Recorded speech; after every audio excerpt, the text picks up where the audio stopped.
घटनेचे शिल्पकार महामानव डॉक्टर बाबासाहेब आंबेडकर, रयतेचे राजे छत्रपती शिवाजी महाराज, क्रांतीसूर्य महात्मा ज्योतिबा फुले, शाहू महाराज, पुण्यश्लोक अहिल्यादेवी होळकर, राजे मल्हारराव होळकर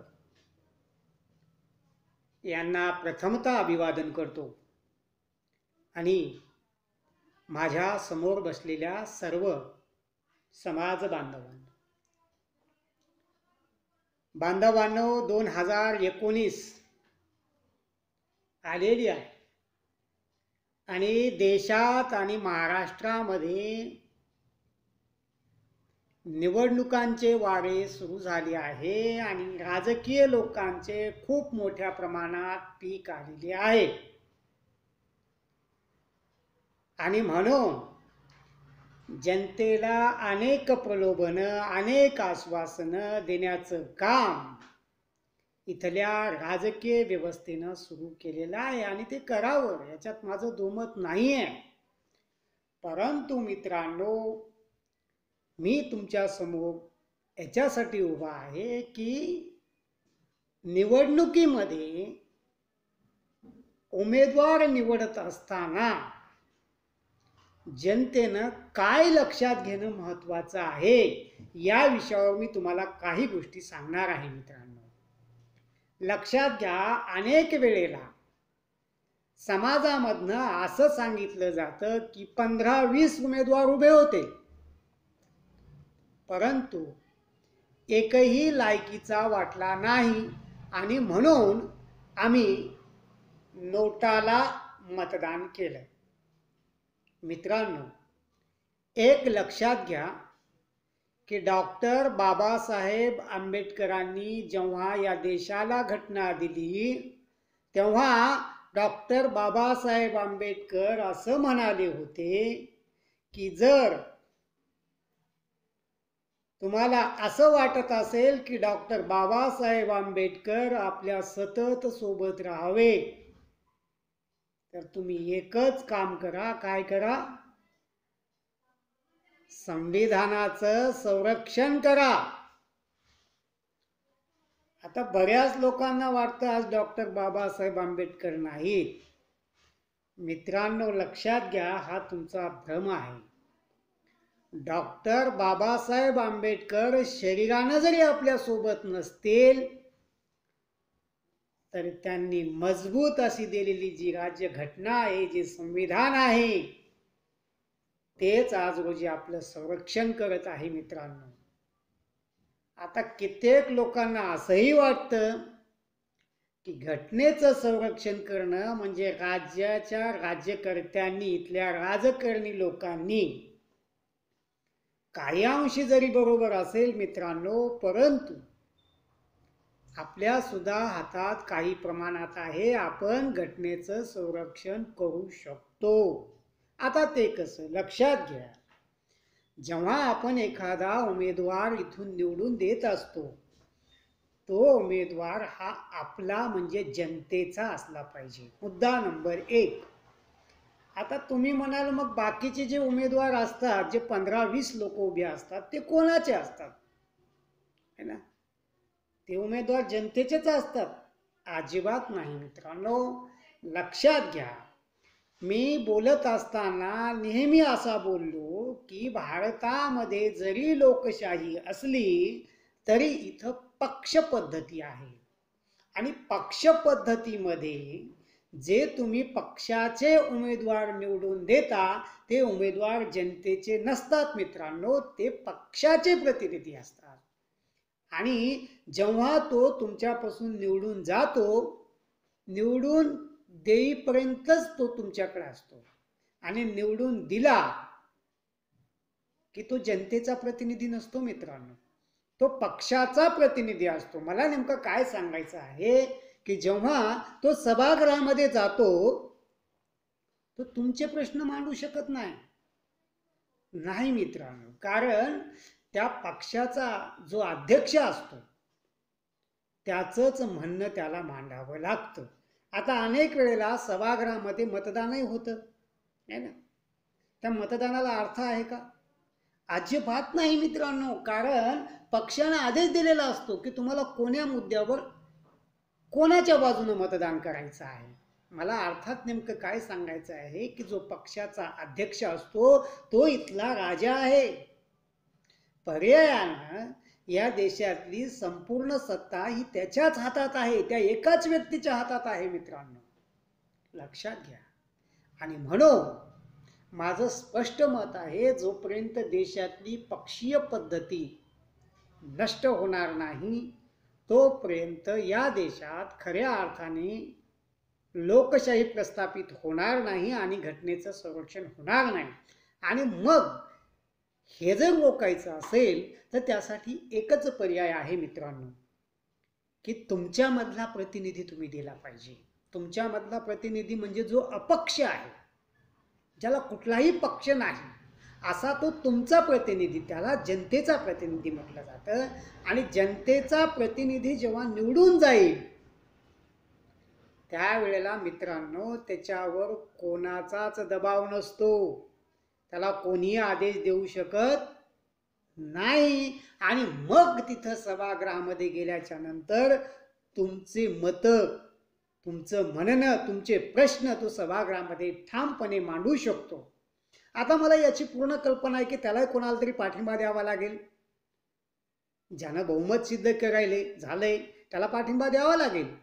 परंतु त्याचं म्हणणं जर सभागृहात ऐकलं नाही तर तो स्वतःचा पाठिंबा काढून घेऊ शकतो.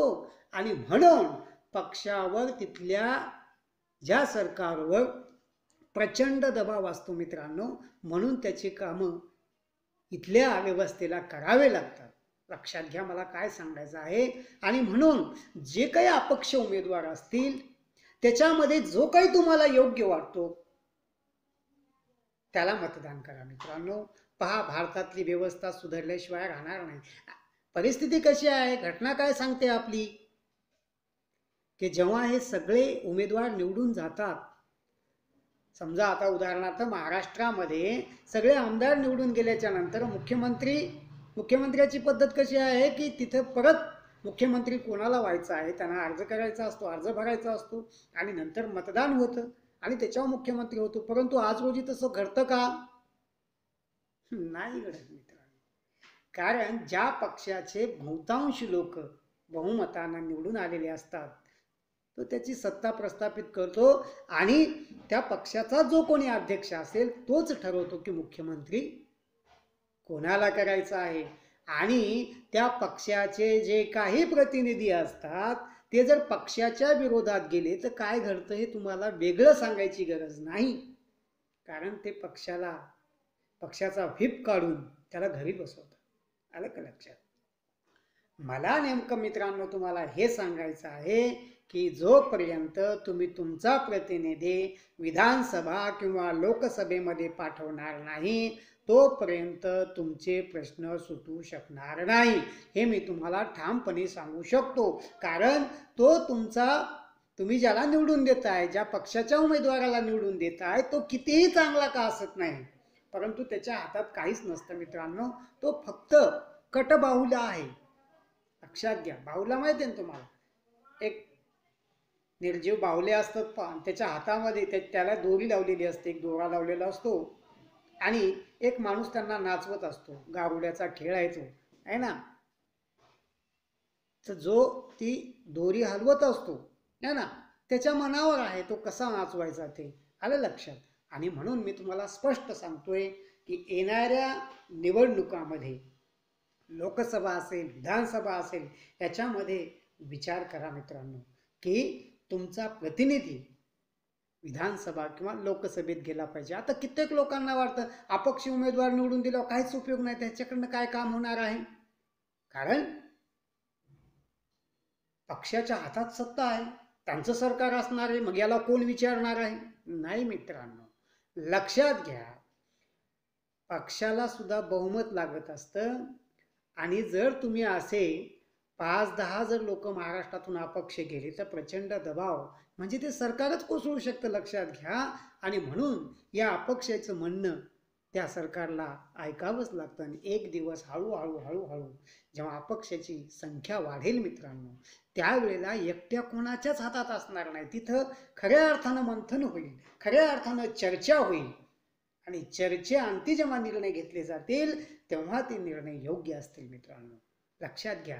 आज रोजी काय चर्चा होत नाही मित्रांनो, फक्त ती कागदावर चर्चा होते. आता उदाहरणार्थ मला सांगा, समजा एखाद्या पर्टिक्युलर कुठल्याही पक्षाचे बहुमतात त्यांचे उमेदवार असतील, त्यांना विरोध कोण करणार आहे? आणि जरी विरोध केला काहीच उपयोग नाही ना, तिथं ते बिल पास करू शकतात.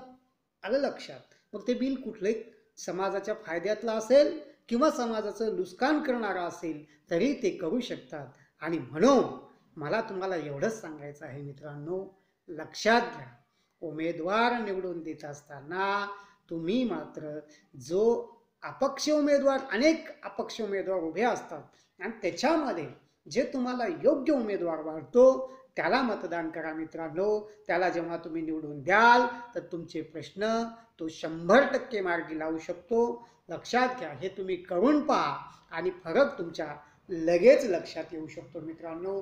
इतकंच काय, ज्या ज्या भागामध्ये एखाद्या वेळेला महाराष्ट्रामध्ये जेव्हा अपक्ष उमेदवार असतील तर त्यानं केलेली कामे पहा आणि पक्षाच्या उमेदवाराने केलेली कामे पहा. तुमच्या लक्षात रिझल्ट पाठीमागं जरी पाहिलं तरी तुमच्या लक्षात येऊ शकतो मित्रांनो. त्याचं कारण एवढंच आहे, अपक्ष उमेदवारावर कुणाचाही दबाव नसतो. आलं का लक्षात? आणि म्हणून माझी तुम्हाला हात जोडून विनंती आहे मित्रांनो, लक्षात घ्या की गेल्या 70 वर्षापासून मीडियामध्ये सुद्धा काय सांगितलं जातं, तुम्ही मतदान कोणाला देणार, राहुल गांधी का नरेंद्र मोदी, राहुल गांधी का नरेंद्र मोदी. म्हणजे विचार करायची गोष्ट आहे, हे दोघंच उभे असतात का?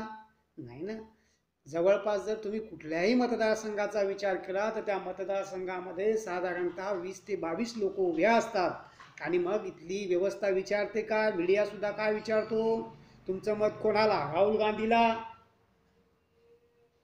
का नरेंद्र मोदीला, आहे ना. म्हणजे तिसरा ऑप्शन आमच्याकडं नाही. आणि आपल्यालाही सवय लागलेली, आपल्याला वाटतं तिसरा माणूसच नाही.